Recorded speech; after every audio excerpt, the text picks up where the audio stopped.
mineral itu yang tadi itu 12.632 K-nya. Tapi itu ya faktanya di beberapa tempat agak berbeda responnya. Nah, tapi kalau ini tadi saya lihat ya perlu nanti dilihat lagi di videonya, karena dari sisi batang dan sebagainya yang pemupukan 4 kali ya berselang tadi itu masih bisa dibandingkan, masih bagus yang Eskakut sama Kisrit 1 kali. Performanya. Tentu itu juga masih, kalau dari sisi pH tanah di tempat yang di Sekayu, yang Sungai Keruh itu pH-nya malah di bawah ini. Nyampe 5 di sana itu 5,6, 5,7. Bahkan ada yang kemarin itu cuma 5,3. Nah, yang di tanah berpasir kita tambah Andersen Humidity. Yang asam umat yang Yumin. Jadi asam umat itu ada di banyak kesempatan saya sampaikan, ada 2. Ada Yumin untuk pembenah tanah, untuk meningkatkan kesuburan tanah melalui nilai KTK ya, kapasitas tukar kation. Jadi kan unsur itu diserap dalam bentuk anion dan kation.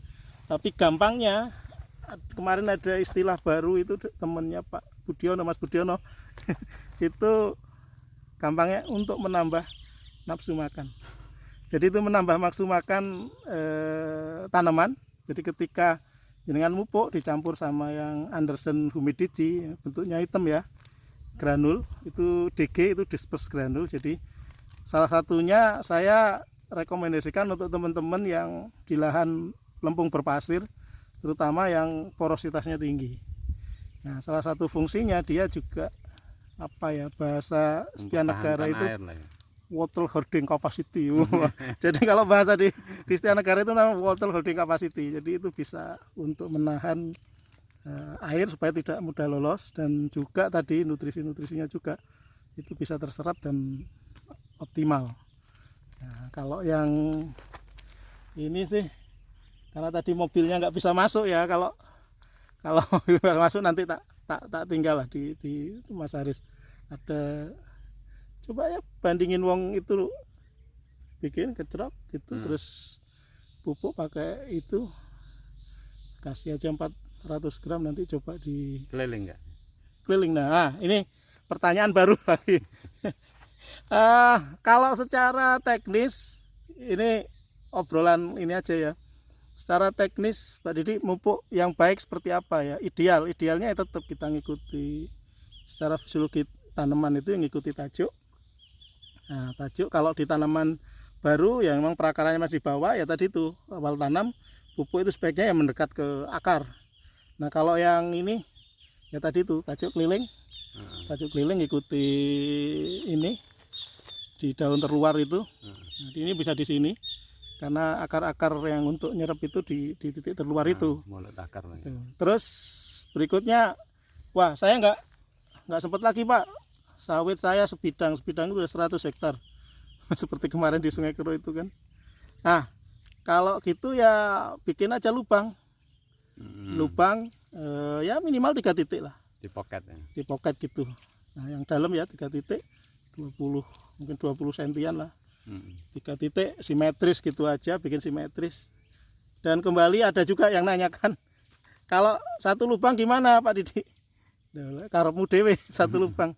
Jadi gampangnya ya, kalau satu lubang bayangkan aja ini kita bikin lubang di sisi sini misalnya. Terus perakaran di sini untuk dapat makanan di sisi itu gimana? Melulet gini kan. Lah itu dipikir sendiri aja, tapi ya balik lagi di luar itu ada faktor lain, yaitu ya tergantung kesolehan panjenengan masing-masing. Kalau kata guruku, kalau sampean gak soleh-soleh banget, ojo pakai metode yang itu, pakai metode yang asbab aja. Jadi ikuti kaidah teknis. Jadi seperti itu. Kalau yang ini nih ya saya tetap rekomen tambahi asam humat ini Mas, karena dengan tingkat serapan ini dan sebagainya. Dan itu di periode El Nino di tempat kawan saya di Bangka, Pulau Bangka itu penggunaan 100 gram di mix sama pupuk itu pada waktu El Nino pas kering kerontang itu masih tanaman bertahan. masih hijau. Yang lainnya sudah mengkrik itu. Karena kalau di sini kemarin kena El Nino, pelepah bawah kering semua. Nah, itu. Pelepah bawah kering. Dan itu masuk akal karena tadi itu Kurang lempung air. berpasir. Iya. Lempung berpasir. Lagi wis kepanasan juga.